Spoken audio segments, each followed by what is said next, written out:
Hello friends, मेरा नाम है राहुल शर्मा। सी सेट की जो प्रैक्टिस सेशंस चल रहे हैं, हमारे सी सेट की जो सीरीज़ है, उसमें आज का जो लेक्चर है वो हम प्रीवियस लेक्चर से कंटिन्यूशन में आगे बढ़ेंगे। प्रीवियस लेक्चर के हमने अंदर देखा था कि जो कॉम्प्रीहेंशन है उसको किस तरीके से हैंडल किया जाता है, ठीक है ना। तो उसी के सेकंड पार्ट की तरफ हम आगे बढ़ते हैं और कुछ और कॉम्प्रीहेंशन के 2018 के पैसेजेस करके देखेंगे। पिछले वाले क्लास के अंदर मैंने जो बात बताई थी कि कॉम्प्रीहेंशन जो है वो 32 क्वेश्चन कुछ आते हैं, 30 क्वेश्चन तक आते हैं। तो उसमें मैंने शॉर्ट और लॉन्ग पैसेजेस की जो बात की थी, उसमें शॉर्ट पैसेजेस के ऊपर ही आज की भी क्लास शॉर्ट पैसेजेस के ऊपर फोकस करेंगे और फिर आने वाली 2 क्लास में हम लॉन्ग पैसेजेस को देखेंगे, ठीक है ना। तो चलते हैं, आगे बढ़ते हैं। सबसे पहले मेरा बेसिक इंट्रोडक्शन, ठीक है, देख लीजिएगा जिनको देखना है। आगे बढ़ते हैं इसके बाद, चलिए ठीक है।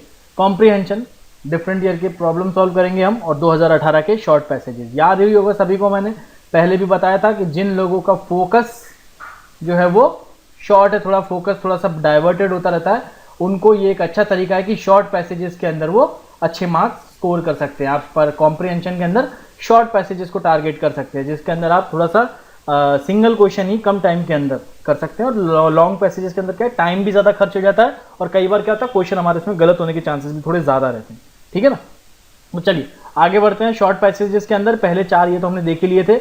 आज हम इस पैसेज से चालू कर रहे हैं। ये कुछ 8 पैसेज एक साथ शॉर्ट आए हुए हैं, ठीक है ना। पहले पिछली क्लास के अंदर जो हमने 4 देखे थे वो भी 2018 का पेपर में थे, और आज जो हम 8 पैसेज और देखने वाले हैं, शॉर्ट पैसेजेस की प्रैक्टिस करने वाले हैं, ये पैसेज भी 2018 के यूपीएससी प्री सीसेट पेपर के हैं, ठीक है ना।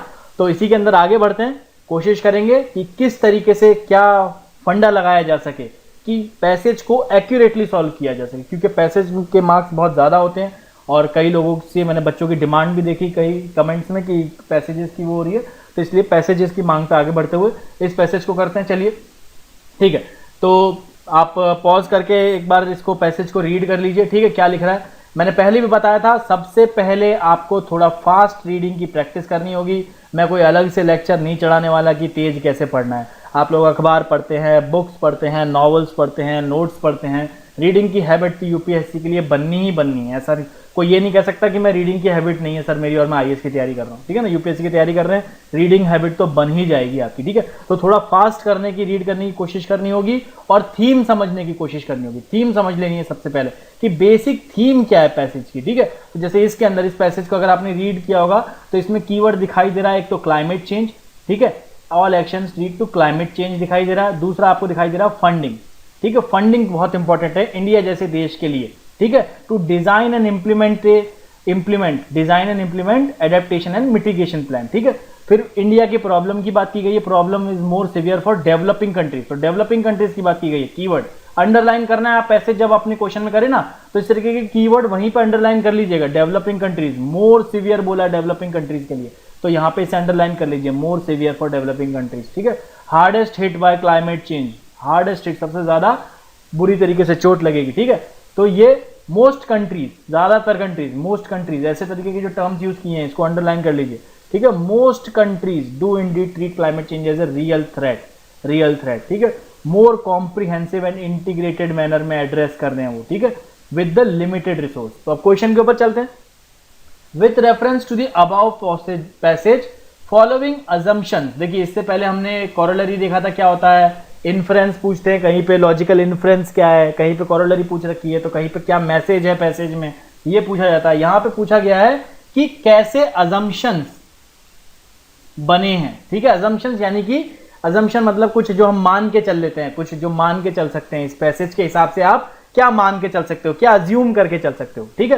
तो कोई ज्यादा बहुत बड़ा वर्ड नहीं है, घबराना नहीं है। अजम्पशन आ गया यार, उसमें तो कोरोलरी पूछा था, इसमें तो कुछ और पूछा है, ये वर्ड कहीं मेरे को ये वर्ड तो नहीं गलत करवा देगा, घबराने की कोई बात नहीं है। वो कोई बहुत ज्यादा अंतर नहीं होता है, थोड़ा सा आप क्वेश्चन की प्रैक्टिस करेंगे ना तो आपको अपने आप पता लगने लग जाएगा, ठीक है। तो पहला सेंटेंस पढ़ते हैं। पहला सेंटेंस क्या कह रहा है, climate change is not a challenge for developing countries. इस पैसेज को पढ़ के क्या ये अज्यूम कर सकते हैं, इस पैसेज के अंदर लग रहा है आपको कि climate change is not a challenge for developed countries. देखिए यहां पे क्या लिखा है, पैसेज के अंदर आप जाएंगे तो सेंटेंस में जाइए, चैलेंज कहां लिखा हुआ है पहले वो देखिए, चैलेंज की कहां बात की गई है, ठीक है।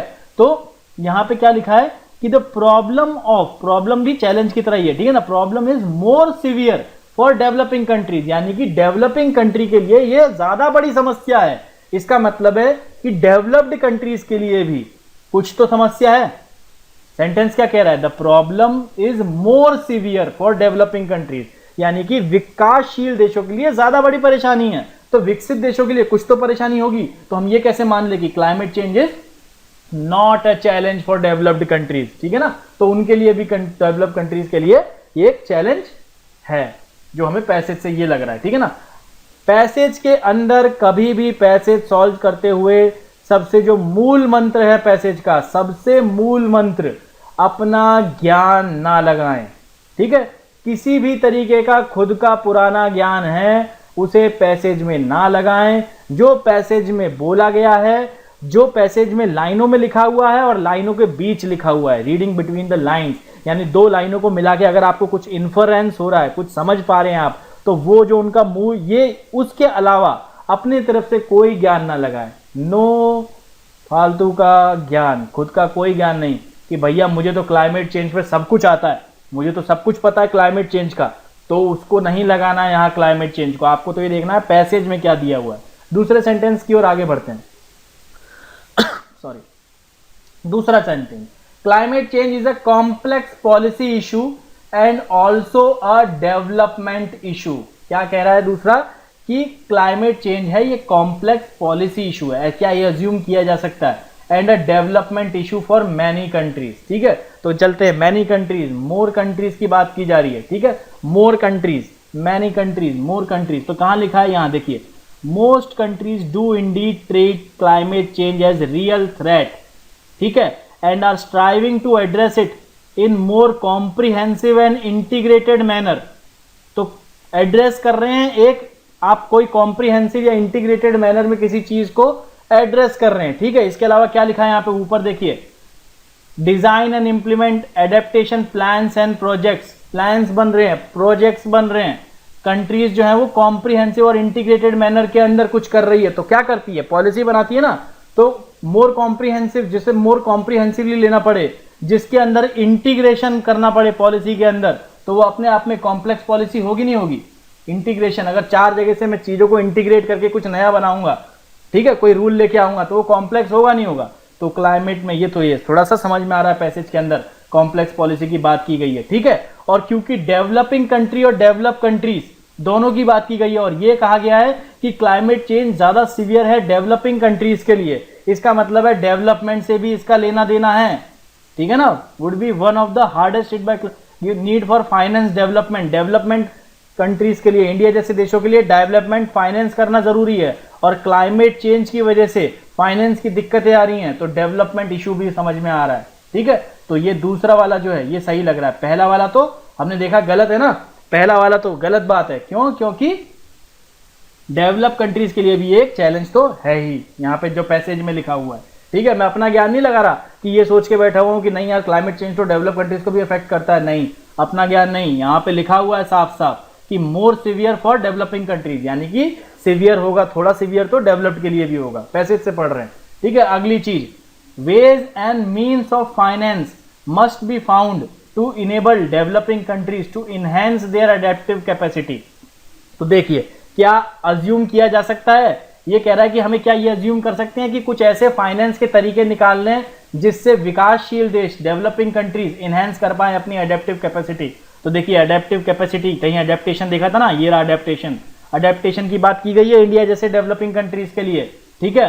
फाइनेंस की बात की गई है, फाइनेंस भी है इसके अंदर, दिख रहा है आपको, फाइनेंस की बात की गई है, फंडिंग, फाइनेंस। तो जब ये क्या कह रहा है, फाइनेंस एक प्रॉब्लम है, अगर फाइनेंस इंडिया जैसे देश के लिए एक प्रॉब्लम है, तो ये अज्यूम करना बिल्कुल सही बात है कि इंडिया को नए तरीके निकालने पड़ेंगे फाइनेंस के लिए, ताकि वो अपनी अडेप्टिव कैपेसिटी को इंक्रीज कर सके, जो कि पैसेज के अंदर भी ये अजम्पशन हमेशा समझ में आ रहा है हमें, ठीक है। तो आंसर क्या हो जाएगा आपका? देखिए, पहली बात तो वन वाला जैसे ही गलत हो गया सबसे पहले, तो ये दो ऑप्शन तो सीधे सीधे ही गलत हो गए थे आपके, बचे यही दो, ठीक है। आपको देखना था इन दोनों में से कौन सा सही है, तो ऑप्शन सी सही हो जा रहा है इसके अंदर, ठीक है, ऑप्शन सी सही हो जा रहा है। चलते हैं हमारे नेक्स्ट पैसेज की ओर, ठीक है।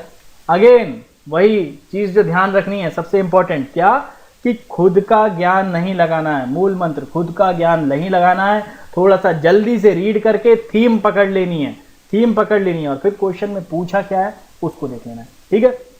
तो इस पैसेज को रीड कर सकते हैं आप पॉज करके, ठीक है। Cooking with biomass and coal, cooking, पहले तो cooking with biomass and coal, recognize cause of major health problem, underline major health problem, किसके साथ, वुमेन और चिल्ड्रन के साथ, किस एरिया में, गरीबी वाले लोगों के बीच, ठीक है, जिनके सबसे ज्यादा रिस्क है, ठीक है। 10 lakh pre mature death, more than 10 lakh every year, किसकी वजह से, हाउस होल्ड एयर पॉल्यूशन की वजह से और पॉल्यूटिंग कुकिंग फ्यूल्स की वजह से, जो आपके गोबर ओवर कंडे वंडे टाइप जो होते हैं, ठीक है ना, उपले होते हैं, जो कहने का मतलब वो है, ठीक है। With another 15 lakh due to contribution general outdoor pollution in country, 15 lakh और 10 लाख तो हो ही रहे हैं, उसके अलावा 15 लाख और मौतें, ठीक है। Fraction of Indian population using clean cooking fuels की बात हो रही है अब, जैसे एलपीजी, नेचुरल गैस, इलेक्ट्रिसिटी, वो इंक्रीज कर रहा है। क्लीन कुकिंग फ्यूल का जो फ्रैक्शन है वो स्लोली इंक्रीज कर रहा है, अंडरलाइन कीजिएगा, स्लोली इंक्रीजिंग, स्लोली लिखा हुआ है ना, एक तरीके से एडजेक्टिव टाइप की चीज यूज की गई है, ठीक है, एडजेक्टिव यूज किया गया है जो उसको भी थोड़ा सा देखना है। The number using polluting solid fuels as their primary cooking fuel has remained static, ये भी अंडरलाइन कीजिए कि जो पॉल्यूट करने वाले सॉलिड फ्यूल यूज करते हैं जो लोग, उनका नंबर अभी भी उतना ही है, उस नंबर में कोई खास कटौती नहीं आ रही है, ठीक है ना। जनसंख्या बढ़ी है 30 साल के अंदर, तो जनसंख्या जो बढ़ी है तो उसकी वजह से थोड़ा सा ये देख रहे हैं कि क्लीन फ्यूल यूज करने वाले वो इंक्रीज कर रहे हैं, लेकिन वो क्या कह रहा है पैसेज कि 70 साल के अंदर, वो 30 साल के अंदर जो पॉल्यूटिंग वाला फ्यूल है वो अभी भी 70 करोड़ लोग यूज कर रहे हैं। चलिए पैसेज के क्वेश्चन के ऊपर चलते हैं, थोड़ा सा रीड कर लिया जल्दी से, थोड़ा सा अंडरलाइन कर लिया, पैसेज को अंडरलाइन करना जरूरी है, ठीक है, आपको थोड़ा सा टाइम बचाएगा अंडरलाइन करना आपका। चलिए ऊपर चलते हैं, अभी क्या कह रहा है, इन्फ्रेंस, क्या इन्फर किया जा सकता है, एक तरीके से क्या निष्कर्ष निकाल सकते हैं, ठीक है ना। मोस्ट क्रूशियल क्या है इनमें से, इन्फ्रेंस, ठीक है, ज्यादा अगेन वही शब्दों से घबराना नहीं है कि यार इन्फ्रेंस आ गया, अभी तो थोड़ी देर पहले क्या पूछा था, अजम्पशन बोले थे, ठीक है, समझ में आ रहा है बेसिक क्या करना चाह रहा है, वो हमें भी समझ में आ रहा है, ठीक है। चलिए आगे चलते हैं, पहला क्या कह रहा है, rural people are giving up the use of polluting solid fuels due to their increase awareness of health hazard, कहीं पे भी रूरल पीपल के अवेयरनेस की बात की गई है क्या पैसेज के अंदर, रूरल पीपल के अवेयरनेस की बात की गई है पूरे पैसेज के अंदर, अवेयरनेस की तो कोई बात ही नहीं की गई है, पहली बात तो अवेयरनेस की जब बात ही नहीं की गई है तो ये तो सीधे सीधे नकारा जाएगा ऑप्शन, ठीक है ना। कहीं पे ये नहीं बोला कि रूरल पीपल जो है वो यूज कर रहे हैं लेस पॉल्यूटिंग, क्या बोला है कि हाँ क्लीन कुकिंग फ्यूल इंडिया में लोग ज्यादा यूज कर रहे हैं, पर उसमें रूरल एरिया की कहीं बात नहीं की गई है, तो ये आंसर तो आपका सीधे सीधे ये तो गलत हो गया। दूसरे पे चलते हैं, subsidising the use of clean cooking fuels will solve the problem of India's indoor air pollution, ठीक है। अब आप अपना ज्ञान लगा सकते हैं इसके अंदर, आपको लगता है कि बहुत जीएस पढ़ी हुई है मैंने, तो सब आता है मेरे को, तो सब्सिडाइज कर देंगे अगर क्लीन कुकिंग फ्यूल को, तो बिल्कुल सही बात है यार, पॉल्यूशन तो कम हो जाएगा, क्योंकि एलपीजी सस्ती मिलने लग जाएगी, सब गरीबों के पास एलपीजी पहुंच जाएगी तो सस्ती हो जाएगी एलपीजी। आपने ये पढ़ा हुआ है थोड़ा सा कहीं बाहर, लेकिन पैसेज में कहीं सब्सिडी की बात की गई है क्या, कहीं पे भी पैसेज में डायरेक्टली या इनडायरेक्टली, एक्सप्लिसिटली या इम्प्लिसिटली कहीं मेंशन्ड है क्या सब्सिडाइजेशन, कहीं ऐसा लिखा हुआ है पैसेज के अंदर कि कम फ्यूल हो रहा है यूज कुकिंग वाला, क्लीन वाला, क्योंकि पैसे नहीं है लोगों के पास, पैसे वैसे की तो कोई बात ही नहीं की गई है, फाइनेंस पैसे की कोई बात नहीं की गई है पैसे में, पैसेज में, ना ही डायरेक्टली ना ही इनडायरेक्टली, कहीं अफोर्डेबिलिटी की बात नहीं की गई है पैसेज के अंदर, ठीक है ना, तो इसलिए ये सेंटेंस भी क्लीनली गलत हो जाएगा।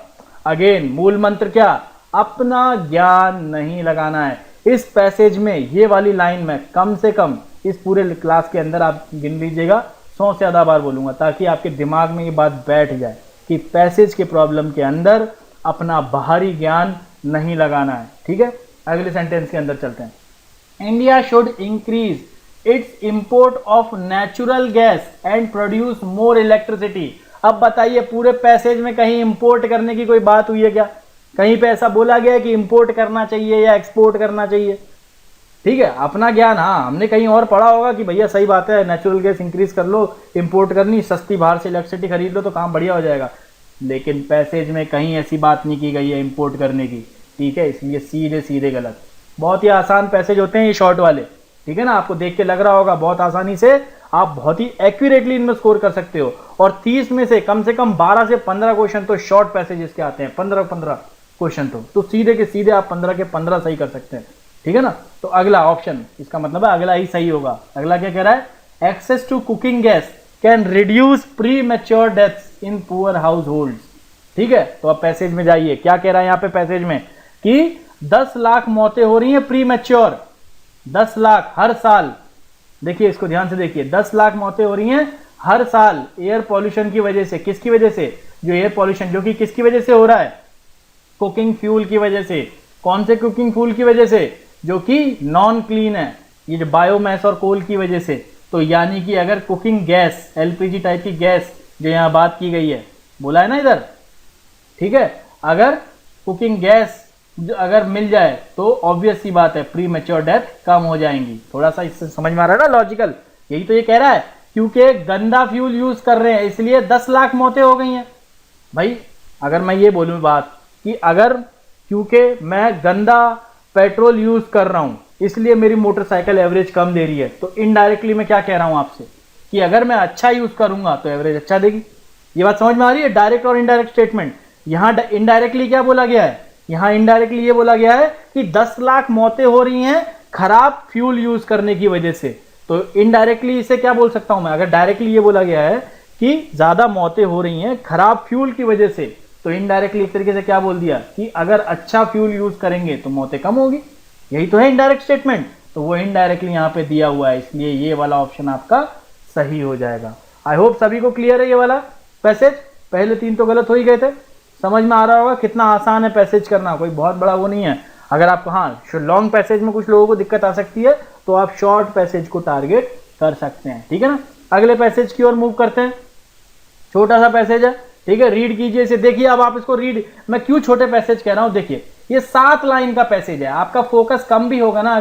अगर आपके बगल में मैडम जो खड़ी है इन्विजिलेटर, वो बैठ के बातें कर रही हैं कि मैं तो यार इस सर्दी में स्वेटर ही नहीं बना पाई, या फिर कोई सर खड़े हुए हैं वो कह रहे हैं कि कोई नई ब्रांड की तंबाकू आई है बाजार में, बहुत अच्छी लग रही है उनको, ये सब बातें कर रहे हैं, वो आपको डिस्टर्ब कर रहे हैं। उस डिस्टर्बेंस के साथ साथ भी आप 7 लाइन तो बहुत इजीली पढ़ सकते हैं।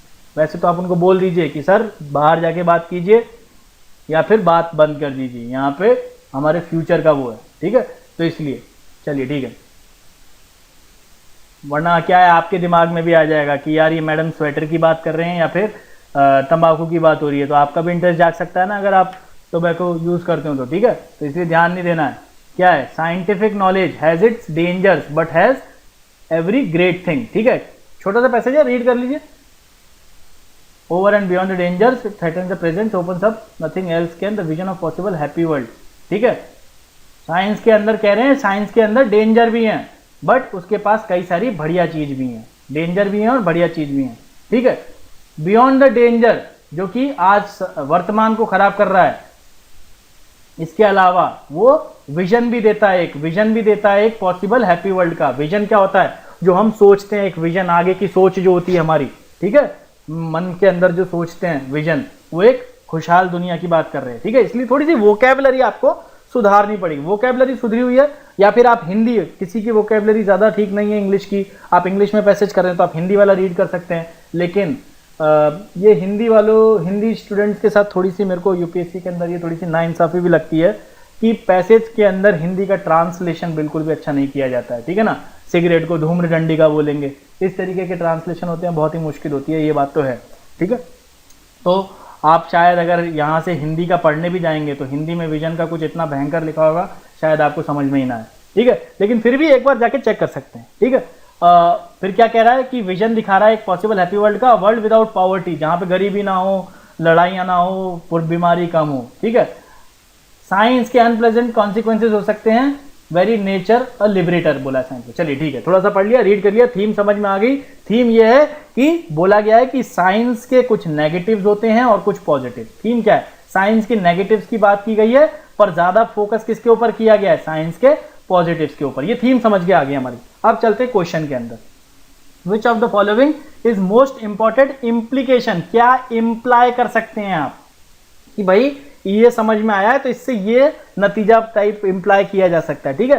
फिर अगेन इंप्लीकेशन वर्ड आ गया, इन्फ्रेंस था, इंप्लीकेशन आ गया, क्या इसके भविष्य में इम्प्लीकेशन, मतलब भविष्य में इसकी वजह से क्या हो सकता है, इस मतलब या क्या बात इसकी वजह से कहीं दूसरी बात हो सकती है, ठीक है, इंप्लाई किया जा सकता है इसका।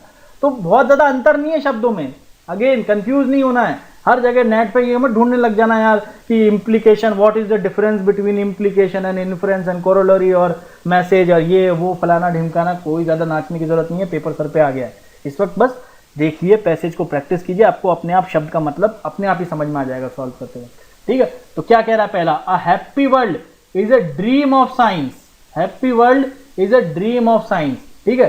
तो सही है या नहीं है, हैप्पी वर्ल्ड की बात की गई है, बिल्कुल हैप्पी वर्ल्ड की बात की गई है, ठीक है। हैप्पी वर्ल्ड को ये कह रहा है ड्रीम ऑफ साइंस, ड्रीम यानी कि थोड़ा सपने जैसा, ठीक है। और यहां क्या बोला है हैप्पी वर्ल्ड को, vision of a possible happy world, ठीक है। अगर मैं कहता हूं कि सरकार का ये विजन है, अगर कोई सरकार कहती है कि सरकार का ये विजन है, तो थोड़ा सा उसका सपने टाइप है ना, कि सरकार ये सोच रही है कि वो ये करेगी, ठीक है, उसका ये विजन है, वो ये करना चाहते हो। आप भी कहते हो मेरा विजन है, मैं आज से कुछ साल बाद कलेक्टर, ये मेरा विजन है आज की डेट में कि मैं कलेक्टर बनना चाहता हूं, मैं आईएएस बनना चाहता हूं। तो थोड़ा सा आपके ड्रीम से थोड़ा सा मैच खा रहा है शब्द, ठीक है। तो इसलिए इसको अभी सिरे से नहीं नकारते हैं, पहले से ही पूरे ऑप्शन पढ़ के देखिए। मैंने आपको क्यों बोला चारों ऑप्शन, कई बार क्या होता है हमें पहला ही सही लग रहा है और उसे टिक लगा दें, लेकिन सीधा ऐसा ना करिए, चारों ऑप्शन रीड करना इसलिए जरूरी है क्योंकि पूछा गया है मोस्ट इंपॉर्टेंट इंप्लीकेशन, यानी कि ये भी हो सकता है कि चारों के चारों इंप्लीकेशन हो पैसेज के, लेकिन पूछा क्या गया है मोस्ट इंपॉर्टेंट वाला। तो क्या पता आपने ए वाला रीड करा और वो आपको सही लग रहा है, लेकिन उससे भी कोई इंपॉर्टेंट इंप्लीकेशन हो आगे वाले ऑप्शन के अंदर, ठीक है। तो वो आपको जज करना है, इसलिए चारों ऑप्शन पढ़ना जरूरी है। दूसरे ऑप्शन के अंदर जाते हैं, science only can build a happy world, science only extreme word, but it is also the only major threat, it is also, एक और बार only, एक्सट्रीम स्टेटमेंट, मैंने क्या बोला था, पैसेज का दूसरा मूल मंत्र, पैसेज का दूसरा मूल मंत्र यह है कि एक्सट्रीम स्टेटमेंट तभी आंसर में हो सकता है अगर वो पैसेज में मौजूद हो। अगर पैसेज में बोला गया है कि साइंस कैन ओनली, तो ही आंसर में आ सकता है science can only. Extreme statement can only be right when the same statement और similar kind of thing is said in the passage. अगर पैसेज में नहीं बोली गई है उस तरीके की बात, तो आंसर में भी नहीं हो सकती है, ठीक है। तो साइंस यहाँ पे कहीं पे भी ओनली टाइप का साइंस को लेकर वर्ड यूज नहीं किया गया है, तो इसलिए ये तो गलत हो गया। दूसरी चीज, a happy world is not possible without science, ये भी एक्सट्रीम, एकदम हैप्पी दुनिया हो ही नहीं सकती साइंस के बिना, दुनिया साइंस के बिना खुश हो ही नहीं सकती। अपना बाहर का ज्ञान नहीं लगाना है कि यार ये कैसे हो सकता है, जब साइंस नहीं थी तब भी तो दुनिया खुश थी, नहीं। पैसेज के अंदर जाइए, पैसेज के अंदर क्या कह रहा है कि विजन दिखाई दे रहा है साइंस की वजह से हैप्पी वर्ल्ड का, लेकिन किसी और की वजह से भी दिखाई दे सकता है, उस चीज के ऊपर कोई टिप्पणी नहीं की गई है। यानी कि ऐसा कहीं नहीं कहा गया है कि केवल और केवल साइंस ही खुशी वाली दुनिया ला सकता है, ठीक है। तो इसलिए ये भी गलत लग रहा है। अ हैप्पी, अगला statement, a happy world is not at all possible with और विदाउट साइंस। कहां पे बात की गई है भाई साहब, कहां से ला रहे हो ये ऑप्शन है, इतना आसान क्वेश्चन। चलिए ठीक है, ये तो कहीं भी पैसेज के अंदर नहीं बोला गया कि हैप्पी वर्ल्ड तो पॉसिबल ही नहीं है, ठीक है। हैप्पी वर्ल्ड पॉसिबल है तभी तो हम आईएएस की तैयारी कर रहे हैं ना, हम ये मान के चलते हैं कि मैं आईएएस बनूंगा तो उस डिस्ट्रिक्ट के अंदर हैप्पीनेस फैला दूंगा, मेरे जाते ही लोग झूमेंगे कि वाह साहब आ गए, ठीक है ना। तो वो हैप्पी वर्ल्ड तो हम मान के चलते हैं, लेकिन फिर बाहर का ज्ञान नहीं लगाना है।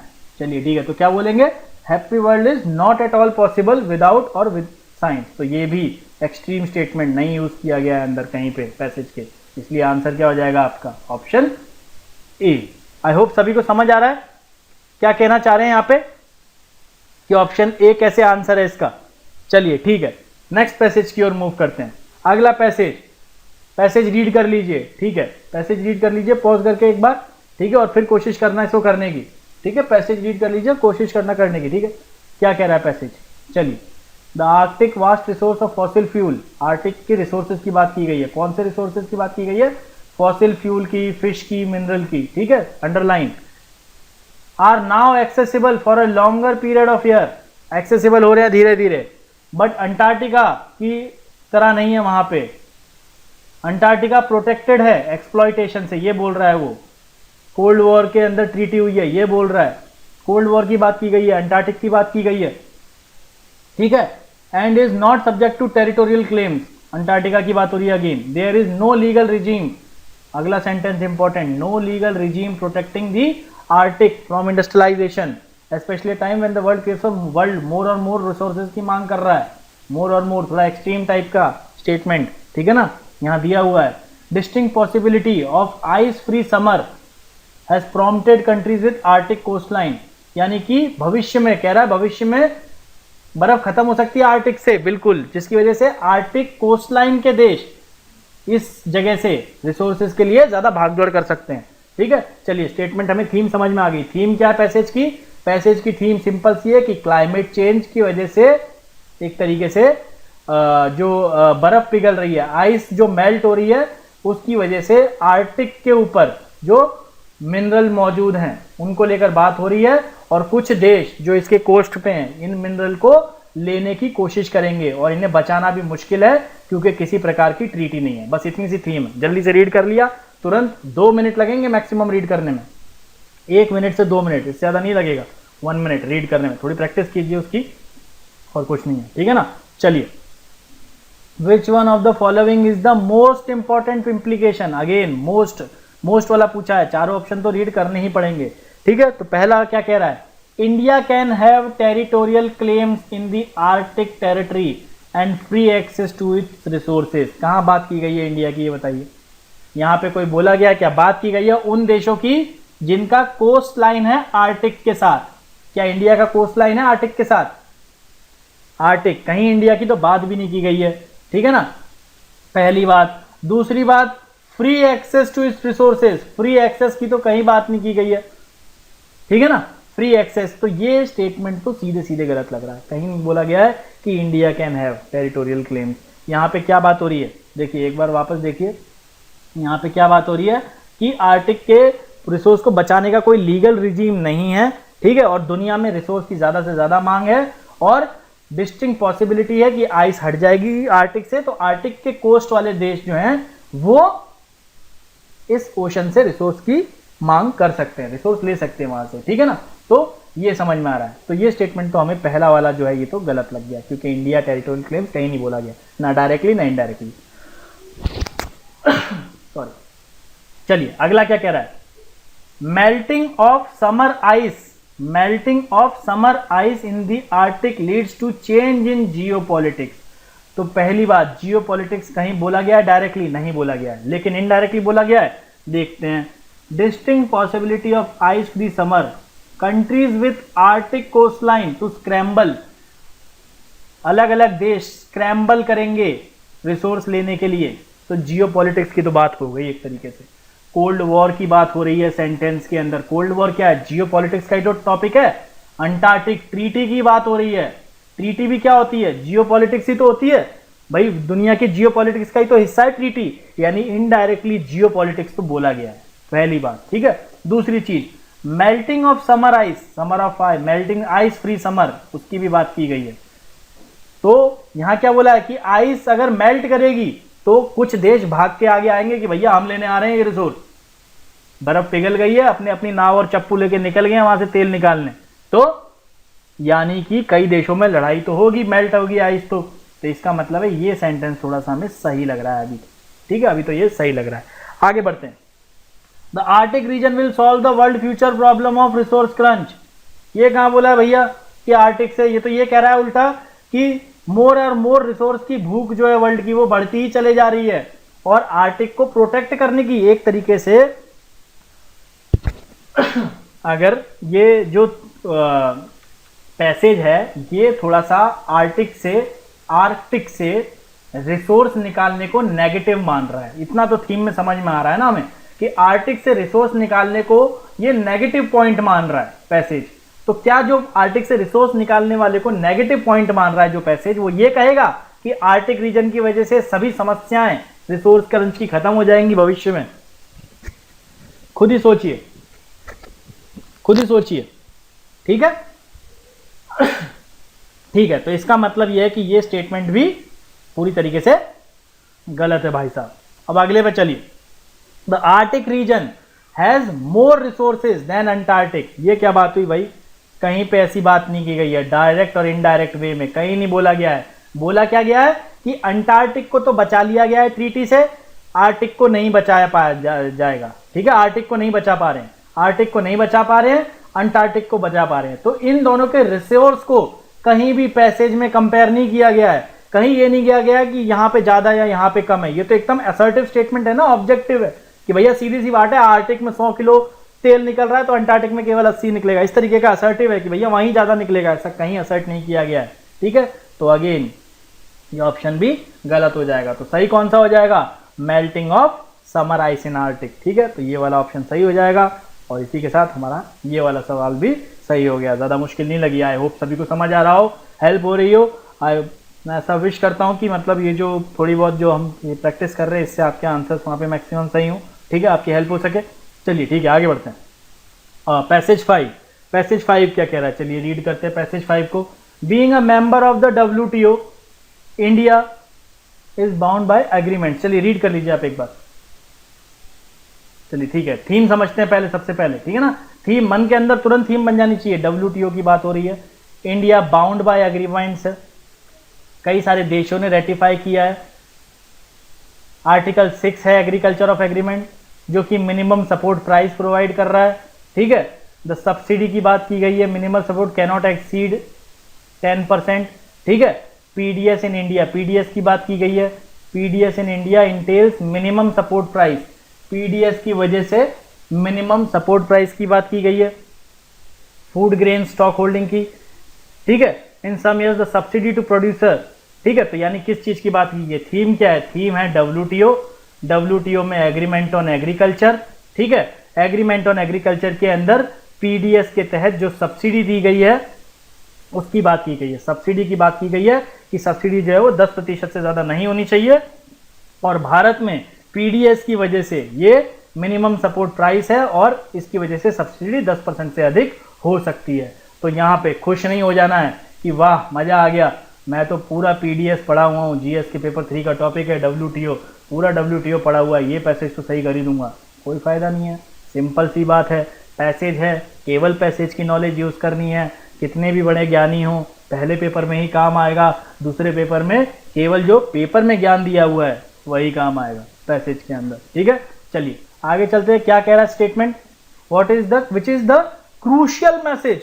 फिर अगेन, अरे भाई साहब, पहले इन्फ्रेंस, कभी कोरोलरी, मजाक बना दिया है, ठीक है। अलग अलग शब्द लेके हमें कंफ्यूज करने की कोशिश की जा रही है कि भैया पहले तो कोरोलरी पूछी थी फिर इन्फ्रेंस। नहीं, घबराने की कोई जरूरत नहीं है। क्रूशियल मैसेज क्या है, थीम क्या है, एक तरीके से थीम ही पूछ लिया ना, थीम पूछ ली गई है बस, और कुछ नहीं, ठीक है। India should revise it's PDS, ठीक है। पहली, इंडिया शुड रिवाइज, क्या भारत को अपनी पीडीएस वाली स्कीम रिवाइज कर लेनी चाहिए। कहाँ है भैया ऐसी बात, कहीं मैसेज दिया गया है ऐसा, कुछ ऐसा बोला गया है कि भैया भारत जो पीडीएस कर रहा है वो खराब है। पीडीएस, इसके अंदर ये बोला गया है कि PDS entails minimum support price और public stock holding, it is possible, ऐसा मुमकिन है, केवल ऐसा बोला गया है, मुमकिन है कि आने वाले साल में सब्सिडी प्रोड्यूसर की बढ़ जाएगी, ठीक है। तो इंडिया, जरूरी है कि इंडिया ही अपना पीडीएस रिवाइज कर दे, WTO का रूल भी रिवाइज करने की बात हो सकती है। तो यानी कि ये वाली चीज कहीं पे भी असर्टिव तरीके से नहीं, कुछ ऐसा मैसेज नहीं दिखाई दे रहा हमें कि भैया इंडिया को रिवाइज, इंडिया की तो कोई खास इस तरीके से बोला भी नहीं गया है कि इंडिया के पीडीएस को बदलने की कहीं बात भी नहीं की गई है, ठीक है। इंडिया, फिर अगली चीज, India should not be a member of WTO। भाई साहब ये क्या लेके आ गए ऑप्शन, WTO का मेंबर ही नहीं रहेंगे हम, ऐसा नहीं, ऐसा कहीं नहीं बोला गया है इतना स्ट्रॉन्ग स्टेटमेंट यूज ही नहीं किया गया है, ठीक है। ना ही डायरेक्टली दिखाई दे रहा है हमें पैसेज के अंदर। WTO की वजह से कुछ दिक्कत तो हो सकती है WTO के रूल के अनुसार, लेकिन ऐसा कहीं नहीं बोला है। क्या कह रहे हैं, India is bound by agreement, ये बोला है ना, India is bound by agreement, India is bound by agreement, sign किया हुआ है हमने, एग्रीमेंट ऑन एग्रीकल्चर है, सब्सिडी देनी पड़ती है हमें पीडीएस के तहत, मिनिमम सपोर्ट प्राइस देना पड़ता है, और पीडीएस का जो सब्सिडी है वो बिल बढ़ रहा है, केवल इतना ही बोला गया है, ठीक है ना। तो कोई ऐसा खास मैसेज नहीं हो रहा। पीडीएस है इंडिया की फूड जो डिस्ट्रीब्यूशन वाली स्कीम है, ठीक है ना। और WTO किस लिए होता है, WTO किस लिए होता है, WTO होता है हमारे ट्रेड के लिए, ठीक है। तो अगले स्टेटमेंट के अंदर चलते हैं। अगला स्टेटमेंट क्या कह रहा है, तो दूसरा भी गलत हो गया, पहली बात तो कि ऐसा कुछ ऐसा बोला नहीं गया कि इंडिया को मेंबर नहीं रहना है। अगला स्टेटमेंट कह रहा है for India food security collides with trade, ठीक है। देखिए इस पैसेज के अंदर कहीं पे ओपिनियन नहीं दिया गया है बहुत बड़ा, तो ओपिनियन अगर इस पैसेज में नहीं दिया गया है तो आपके आंसर में भी कोई बहुत बड़ा ओपिनियन नहीं होगा। ये बात समझ में आ रही है? ओपिनियन क्या होता है कि पैसेज से आपको ये समझ में आ रहा है कि ऑथर ये कह रहा है कि भैया ये कर लो तो मजा आ जाएगा। इस पैसेज के अंदर ऑथर ने कहीं ये नहीं बोला कि ये कर लो या वो कर लो, ओपिनियन नहीं दे रहा है, वो तो आपको फैक्ट पुट कर रहा है कि ऐसा हो सकता है, ऐसा हो रहा है, ठीक है। तो इसलिए उसने ये क्या बात बोली है कि फूड सिक्योरिटी, इंडिया की फूड सिक्योरिटी की बात की गई है पैसेज में डायरेक्टली या इनडायरेक्टली की गई है। कहां से की गई है? पीडीएस, पब्लिक डिस्ट्रीब्यूशन स्कीम जो है, ठीक है, फूड सिक्योरिटी। और ट्रेड की तो बात हो ही रही है पूरी डब्ल्यूटीओ की। सॉरी, ठीक है। तो क्या कह रहे हैं कि इंडिया की फूड सिक्योरिटी, ऑब्वियस सी बात है, हमारी पीडीएस में दिक्कत आ रही है। किसकी वजह से दिक्कत आ रही है? ट्रेड के जो रूल लगे हुए हैं, जो कास्ट किसने लगाए हैं? डब्ल्यूटीओ ने। तो थीम भी यही है हमारे, यही तो मैसेज दे रहा है ना ऑथर कि भैया जो हमारी फूड सिक्योरिटी है पीडीएस, उसमें दिक्कत आ सकती है डब्ल्यूटीओ की रूल की वजह से। और डब्ल्यूटीओ किस चीज से डील करता है? ट्रेड से। तो ये वाला ऑप्शन हमें सही लग रहा है, ठीक है, ये ऑप्शन सही लग रहा है। और अगला क्या बोल रहा है हमें? India provide food security to its poor. India provide food security, बिल्कुल थोड़ा सा तो लग रहा है कि फूड सिक्योरिटी इंडिया प्रोवाइड करता है, ठीक है। इंडिया फूड सिक्योरिटी प्रोवाइड कर रहा है। कहां से प्रोवाइड कर रहा है? ठीक है, किससे कर रहा है? पीडीएस, पब्लिक डिस्ट्रीब्यूशन स्कीम से कर रहा है, ठीक है। मिनिमम सपोर्ट प्राइस दे रहा है। लेकिन क्या ये मैसेज लग रहा है आपको पैसेज में? पैसेज ये थोड़ी सी इनडायरेक्टली पीडीएस की बात तो की गई है पैसेज में, लेकिन पुअर वुअर को लेकर कुछ ऐसी खास बात नहीं की गई है। और WTO, India provide food security to its poor, ये जो बात है इसमें डब्ल्यूटीओ की जो बात रखा जा रहा है ऑथर द्वारा, वो कहीं पे भी रिफ्लेक्ट नहीं हो रही है। इंडिया अपने गरीबों को फूड सिक्योरिटी, खाद्य सुरक्षा प्रदान कर रहा है। तो पैसेज में जो इतनी सारी डब्ल्यूटीओ की बातें की गई हैं कि डब्ल्यूटीओ का रूल है 10% है, डब्ल्यूटीओ का रूल है 10% है, ये कहीं दिखाई दे रहा है इस मैसेज के अंदर? तो ये क्रूशियल मैसेज तो नहीं है इस पैसेज का। हाँ, क्रूशियल है बाहर की बात की जाए कि इंडिया सही में क्रूशली बहुत खाद्य सुरक्षा प्रोवाइड कर रहा है अपने पुअर को, लेकिन पैसेज की थीम नहीं है ये। पैसेज तो डब्ल्यूटीओ, ट्रेड और पीडीएस की दोनों की बात कर रहा है, दोनों को लेकर कुछ मैसेज दे रहा है, इसलिए आंसर सी हो जाएगा। आई होप सभी को क्लियर है ये वाला पैसेज, ठीक है। चलिए अगले पैसेज की ओर बढ़ते हैं आगे, ठीक है। अगला पैसेज रीड कर लीजिए। India's educational system is modelled on the mass education system developed in 19th century of Europe, ठीक है। 19th सेंचुरी के मास एजुकेशन की यूरोप, अंडरलाइन करना, थोड़ा सा बता रहा हूं कैसे करना है। Developed in the 19th century, later spread भी हुआ है, ठीक है। गोल ऑफ द सिस्टम क्या है? चिल्ड्रन को गुड सिटीजन बनाना और प्रोडक्टिव वर्कर बनाना, ठीक है। तो क्या कह रहे हैं कि भारत का एजुकेशनल सिस्टम जो है वो 19th सेंचुरी यूरोप के ऊपर बेस है, जो कि दुनिया में फैल गया था। और उसका सिस्टम का गोल क्या है? गुड सिटीजन और प्रोडक्टिव वर्कर बनाना, ठीक है। ये इंडस्ट्रियल एज को सूट कर रहा था, this suited the industrial as उस समय के, ठीक है, जिसको कांस्टेंट सप्लाई ऑफ वर्कफोर्स चाहिए था और नैरो सेट ऑफ कैपेबिलिटीज चाहिए थी। यानी उस समय जब वर्कफोर्स चाहिए थी और जिनके पास थोड़ी बहुत काबिलियत हो, तो उस समय के लिए ठीक था। Are educational institute resemble factories with bells, यानी कि हमारे एजुकेशन सिस्टम को लेकर नेगेटिव बात की जा रही है। थीम समझिए, थोड़ी सी थीम समझ में आ गई ना? नेगेटिव बोला जा रहा है हमारी एजुकेशन सिस्टम को, कह रहे हैं कि वो फैक्ट्री की तरह है बिल्कुल, जहां पे घंटी बजती है, ड्रेस पहन के बच्चे बाहर भागते हैं कि भैया घंटी बज गई, घर जाना है, यूनिफॉर्म पहन रखी है। बैच प्रोसेसिंग करी जा रही है, लर्नर रटाया जा रहा है, प्रोसेसिंग हो रही है, लर्नर क्रिएट किए जा रहे हैं, ठीक है। Design to get learners to conform, but from an economic point of view the environment today is very different. आज की अर्थव्यवस्था के हिसाब से, ठीक है, आर्थिक स्थिति बहुत अलग है, वो कॉम्प्लेक्स है, आर्थिक स्थिति वोलेटाइल है और ग्लोबली इंटरकनेक्टेड है।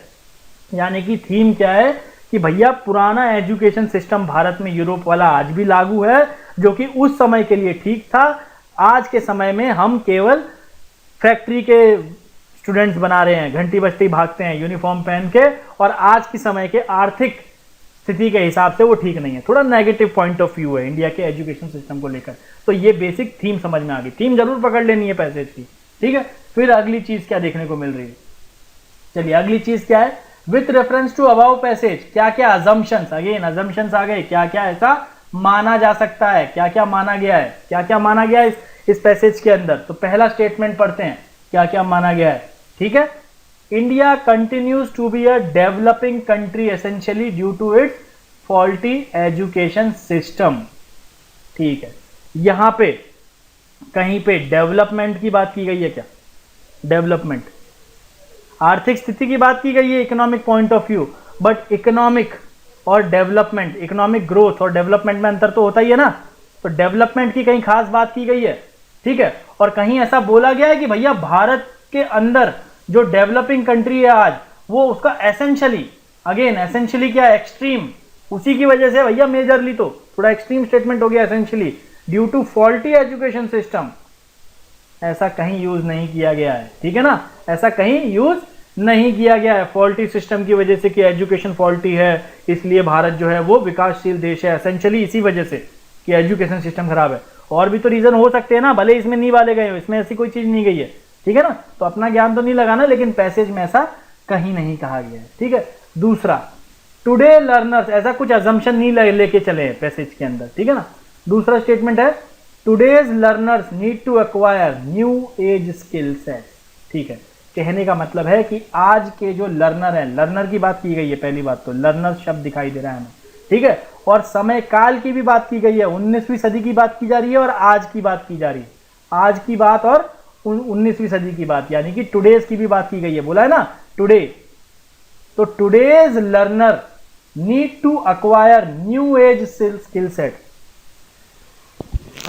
कहीं डायरेक्टली इनडायरेक्टली स्किल सेट की बात की गई है क्या? हाँ, देखिए यहां बोला गया है ना, इधर देखिए, इधर बोला गया है नैरो सेट ऑफ कैपेबिलिटीज, यानी कि ये स्किल सेट हैं हमारे एजुकेशन सिस्टम में। लेकिन यहां क्या बोला है कि आज आर्थिक स्थिति अलग है, कॉम्प्लेक्स वॉलेटाइल इंटरकनेक्टेड वर्ल्ड है, इसलिए ये अजम्पशन थोड़ा सा तो हमें दिखाई दे रहा है कि आज के लर्नर को नए तरीके की स्किल चाहिए, क्योंकि पैसेज के अंदर हमें इनडायरेक्टली ये बात दिखाई दे रही है। देखिए, अगर पहले, जैसे अभी थोड़ी देर पहले मैंने एग्जांपल दिया था, मैंने कहा था ना कि खराब पेट्रोल की वजह से मेरी मोटरसाइकिल एवरेज कम दे रही है, इसका मतलब क्या है कि अच्छा पेट्रोल होगा तो एवरेज ज्यादा देगी, इनडायरेक्टली यही मतलब हुआ। यहां क्या कह रहे हैं? यहां ये कह रहे हैं कि उस समय के लर्नर, जो हमारी एजुकेशन सिस्टम है उससे जो लर्नर निकल रहे हैं उसके अंदर नैरो सेट ऑफ कैपेबिलिटी है, यानी स्किल सेट उनका छोटा है, कम है, स्किल सेट कम है हमारे लर्नर्स का। और आगे चल के क्या बोला है कि ये चीज अच्छी नहीं है, क्योंकि आज का एनवायरनमेंट सही नहीं है इस पॉइंट ऑफ व्यू से, ठीक है ना। आज का एनवायरनमेंट अलग है, अगर आज का एनवायरनमेंट अलग है और आज के हमारे लर्नर के पास स्किल सेट नैरो है, छोटा है, कम है, तो हमें क्या, एक तरीके से इनडायरेक्टली हम क्या कह रहे हैं कि आज के समय के हिसाब से उनका स्किल सेट जो है वो आज के समय के अनुसार होने चाहिए, इनडायरेक्टली यही तो कह दिया ना। तो इसलिए ये वाला स्टेटमेंट हमें सही लग रहा है, सही लग रहा है, ये वाला 2 वाला सही लग रहा है। तो 1 तो हमें गलत ही लग रहा था, ठीक है। तो ये 2 ऑप्शन तो बिल्कुल ही एकदम ही रिजेक्ट हो गए। अब 2 और 3 को देखते हैं। A good number of Indians go to some developed countries, भैया यहीं पे ही, बस इतने पे ही रुक जाइए। A good number of Indians go to some developed countries, भैया कहां बात की गई है? माइग्रेशन फाइग्रेशन करा दिया आपने लोगों का बिना बात को ऑप्शन के अंदर, पैसेज में तो कहीं नहीं बोला है कि इंडियंस कहीं जा रहे हैं, तो ये तो सीधे यहीं गलत कर दीजिए आप, क्योंकि इंडियंस के बाहर जाने की तो कहीं बात ही नहीं की गई है, ठीक है। तो ये तो ऑप्शन तीसरा वाला यहीं गलत हो गया। तो आंसर क्या हो जाएगा आपका? आंसर हो जाएगा आपका option number B. I hope clear है सभी को। बहुत आसान सा पैसेज है, कोई बहुत मुश्किल चीज नहीं है। शॉर्ट पैसेजेस को करिए, एग्जाम में टेंशन फ्री हो जाइए, एग्जाम में टेंशन फ्री हो जाइए, घर पे आइए, जीएस पेपर 1 के मार्क्स मिलाइए, पेपर 2 में सोचना भी नहीं है, ठीक है, कि यार इसमें नंबर पास हो पाऊंगा नहीं हो पाऊंगा, 66 आ पाएंगे नहीं आ पाएंगे। शॉर्ट पैसेजेस को टारगेट कीजिए, रीजनिंग को टारगेट कीजिए, मैथ्स को टारगेट कीजिए, थोड़ी सी प्रैक्टिस कर लीजिए, 2-3 दिन दीजिए, 4 दिन 5 दिन इनफ है सीसेट निकालने के लिए। 3-4 दिन की पढ़ाई, 2-2 3-3 घंटे आर्ट्स एंड ह्यूमैनिटीज वाले के लिए भी 5-6 दिन की पढ़ाई काफी है। बस तरीका, स्ट्रेटेजी होनी चाहिए, पहले से पता होना चाहिए कि क्या करूंगा क्या नहीं करूंगा, ठीक है। ऐसा नहीं कि 27 क्वेश्चन है पास करने के लिए तो मैं तो 32 से अटेम्प्ट करके आऊंगा, नहीं, थोड़ी स्ट्रेटेजी बेटर होनी चाहिए इसके मुकाबले, ठीक है। तो स्ट्रेटेजी बना लीजिए अपनी हल्की सी, स्ट्रेटेजी के बिना कोई भी एग्जाम के अंदर जाना, वो भी इतना बड़ा एग्जाम, अपने आप में एक तरीके से नॉन सीरियसनेस को दिखाता है, ठीक है ना। चलिए आगे बढ़ते हैं, अगला पैसेज रीड करिए, ठीक है, रीड कीजिए इस पैसेज को। क्या कह रहा है ये अगला passage? The practice of dieting, dieting की बात की जा रही है, ठीक है ना। The practice of dieting has become an epidemic, dieting को एपिडेमिक बोल दिया है। तो भैया देख रहे हैं शहरों के अंदर पतला होना सभी को, जीरो फिगर और ये सब। Practice of dieting has become a epidemic. हर एक कोई परफेक्ट बॉडी चाह रहा है, परफेक्ट बॉडी की बात की गई है। हम सब अलग हैं, जेनेटिक्स, फैमिली हिस्ट्री और ये सब इन चीज़ों की बात की गई है। अलग अलग फूड खाते हैं जो, और अलग अलग फूड को हम टॉलरेट कर सकते हैं और अलग अलग फूड के लिए हम सेंसिटिव है, ये बात की गई है। ठीक है, तो हम सारी कॉम्प्लेक्सिटीज को वी रियली कैनॉट, थोड़ा सा extreme type of statement use किया जा रहा है, ध्यान रखिएगा इसको, है ना, अंडरलाइन कीजिए। Really cannot reduce so many complexities into one diet or diet book. This explains the failure of diets across the world in curbing obesity. Extreme statement explain कर दिया थोड़ा सा। Unless the reason for weight gain are well understood and addressed, the habits are changed permanently, no diet is likely to succeed. तो ये theme क्या है? Theme में dieting की बुराई की गई है कि भैया खान पान क्या है, कहाँ पे कौन लोग क्या खा रहे हैं, कैसा खा रहे हैं, उसकी जानकारी के बिना डाइटिंग से कोई खास ऐसी वो जो अलग अलग बॉडी के हिसाब से आप पूरे वर्ल्ड में एक जैसा डाइटिंग का पैटर्न नहीं कर सकते। तो डाइटिंग की एक तरीके से नेगेटिव चीज दिखाई है, ठीक है ना, डाइटिंग की एक नेगेटिव पॉइंट ऑफ व्यू दिखाया है। ठीक है, तो थीम ये है। अब आगे बढ़ते हैं क्वेश्चन के अंदर। थीम तो चलिए समझ में आ गई। चलिए क्या कह रहा है? Most logical and rational. Again कोई डरने वाली बात नहीं, कोई बहुत भयंकर शब्द नहीं है। इन्फ्रेंस, एक तरीके से क्या इन्फर किया जा सकता है, क्या मान सकते हैं एक तरीके से इससे कि क्या नतीजा टाइप क्या सोच सकते हैं, ठीक है ना, बहुत कुछ ज़्यादा बहुत भयंकर शब्द नहीं। चलिए पहला, obesity has become an epidemic all over the world. Epidemic use तो किया गया था भाई शब्द, कहाँ यूज किया गया था? एपिडेमिक, एपिडेमिक बहुत बड़ी चीज है, एक्सट्रीम स्टेटमेंट डायरेक्टली यूज किया गया है। किसके लिए किया गया है? लेकिन प्रैक्टिस ऑफ डाइटिंग को बोला एपिडेमिक। इसके अलावा इतना एक्सट्रीम स्टेटमेंट ओबेसिटी को लेकर नहीं यूज किया गया है।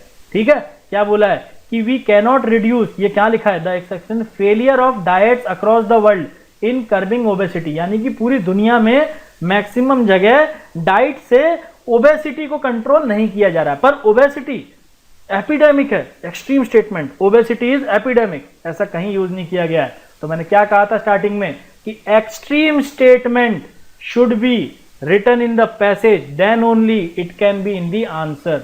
अगर पैसेज में मेंशन्ड है एक्सट्रीम स्टेटमेंट तभी उत्तर में आपके हो सकता है। तो इसलिए पहला वाला स्टेटमेंट सीधे से नकार दिया हमने। ठीक है, अगला, a lot of people are obsessed with attaining a perfect body.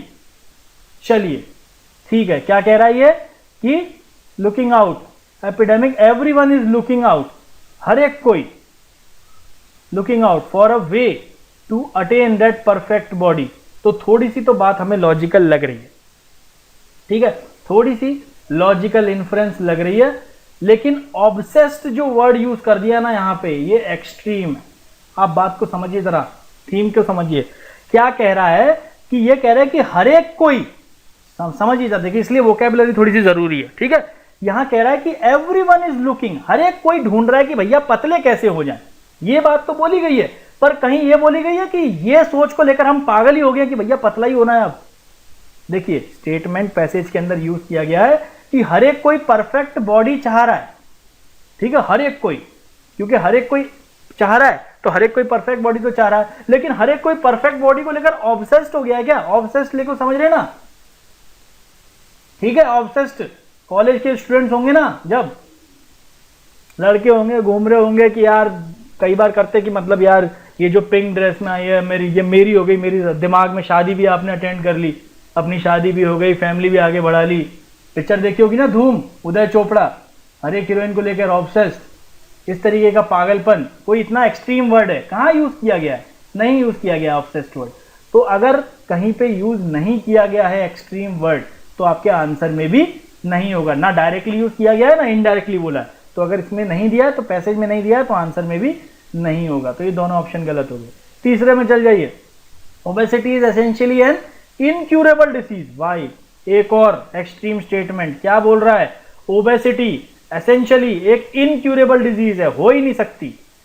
देखिए यहां ये क्या कह रहा है कि फेलियर ऑफ डाइट, स्टेटमेंट क्या है? फेलियर ऑफ डाइट, यानी कि जो खान पान है वो ओबेसिटी को सॉल्व करने में सफल नहीं हुआ है। तो इसका मतलब कहीं ये बोला है क्या कि कोई और भी नहीं कर सकता सफल? ओबेसिटी को कम किसी और तरीके से भी नहीं किया जा सकता, ऐसा इतना एक्सट्रीम स्टेटमेंट नहीं बोला कहीं पे। ये नहीं बोला है कि ओबेसिटी सॉल्व ही नहीं हो सकती है, ये बोला है कि आपके खान पान के तरीके के कंट्रोल करने से तो नहीं हो रही, और किसी से हो जाए उसके बारे में कमेंट नहीं किया गया है। और यहां तो ये बिल्कुल ही एक्सट्रीम स्टेटमेंट यूज कर लिया इसने कि ओबेसिटी तो भैया सही नहीं हो सकती। तो क्योंकि स्टेटमेंट में, पैसेज में कहीं एक्सट्रीम स्टेटमेंट यूज नहीं किया गया है, तो आपके आंसर के अंदर भी एक्सट्रीम स्टेटमेंट नहीं होगा। अगले पे चले जाइए। There is no perfect diet or one solution for obesity. अब नो परफेक्ट डाइट, कोई परफेक्ट डाइट नहीं है, एक्सट्रीम स्टेटमेंट हो गया ना, थोड़ा सा एक्सट्रीम स्टेटमेंट। अब देखिए यहां पे क्या बोला है, स्टेटमेंट क्या ही हो रहा है कि we can not reduce so many complex, failure of diets across the world in curbing obesity. मतलब क्या बोल रहा है, explain the failure of diets across, यानी पूरी दुनिया के अक्रॉस जितनी भी डाइट्स हैं उनका फेलियर की बात की गई है। तो इनडायरेक्टली थोड़ा सा एक्सट्रीम स्टेटमेंट यूज किया गया है। बात समझ में आ रही है? Failure of diets across the world in curbing the obesity, साफ साफ बोल रहा है एकदम पैसेज कि पूरी दुनिया में जितने भी खान पान है वो फेल हुए हैं ओबेसिटी को सॉल्व करने में। तो खान पान के फेलियर की बात की गई है, और क्योंकि पैसेज के अंदर थोड़ा सा एक्सट्रीम लैंग्वेज यूज की गई है, इसलिए उस तरीके की एक्सट्रीम लैंग्वेज आंसर के अंदर हो सकती है। तो इसलिए आपका आंसर क्या हो जाएगा, डी हो जाएगा। ठीक है, आपने जीएस के अंदर क्वेश्चन कर रहे होंगे तो कई जगह आपने देखा होगा, ये बताया जाता है कि एक्सट्रीम स्टेटमेंट जीएस के अंदर आपके सही नहीं होते हैं। ठीक है, आप जो अभी आपका कोर्स चल रहा है एक मेंस वाला, मेंस गारंटी प्रोग्राम, तो उसके अंदर भी आपने देखा होगा कि एक्सट्रीम स्टेटमेंट सही नहीं होते हैं ज्यादातर यूपीएससी में, और बिल्कुल सही बात भी है, बहुत सही वो बात है। ठीक है ना, लेकिन जीएस के सी सेट पेपर के अंदर आपका एक्सट्रीम स्टेटमेंट सही हो सकता है यदि वही एक्सट्रीम स्टेटमेंट डायरेक्टली या इनडायरेक्टली पैसेज के अंदर दिया हुआ हो। तो ये नहीं है कि वो वाला ज्ञान यहां लगा दिया। मैंने पहले ही बोला आपको कि पैसेज करते वक्त अपने आप को शून्य से शुरू कीजिए। ठीक है ना, बहुत ज्यादा ज्ञानी बन के नहीं आना है, तो गलत नहीं करेंगे। मूल मंत्र नंबर पहला, और मूल मंत्र 2 क्या, कि एक्सट्रीम स्टेटमेंट अगर पैसेज में है तो ही आंसर में होगा। ठीक है, ये मूल मंत्र याद रखिएगा, बहुत काम आएंगे आपके पैसेज सॉल्व करने के अंदर। चलिए अगला पैसेज रीड कर लीजिए। चलिए, मोनोकल्चर की बात की गई है। मोनोकल्चर कैरीज ग्रेट रिस्क, बहुत रिस्क बोले हैं मोनोकल्चर। मोनोकल्चर पता ही क्या होता है, एक ही तरीके की चीज को बार बार उगाते रहना। ठीक है ना, मोनोकल्चर कैरीज ग्रेट रिस्क बोला है, बड़े रिस्क है मोनोकल्चर में। सिंगल डिजीज, एक single disease sweats of world food production, पूरे के पूरे वर्ल्ड के मतलब वर्ल्ड फूड प्रोडक्शन को खत्म कर सकता है। अलार्मिंग प्रोस्पेक्ट बोला है, थोड़ा सा एक्सट्रीम यूज हो रहा है, याद रखिएगा। ठीक है ना, इसके अलावा क्या कह रहा है, growing and wealthier population will eat 70% मोर। जैसे जैसे लोग अमीर हो रहे हैं वो ज्यादा खाएंगे। The risk are magnified by changing climate की बात हो रही है। ठीक है, चाहे चेंजिंग क्लाइमेट की बात हो रही है। As the planet warms and monsoon rains intensify, Asia के फार्म तबाह होंगे, नॉर्थ अमेरिका में ज्यादा ड्रॉट्स होंगे।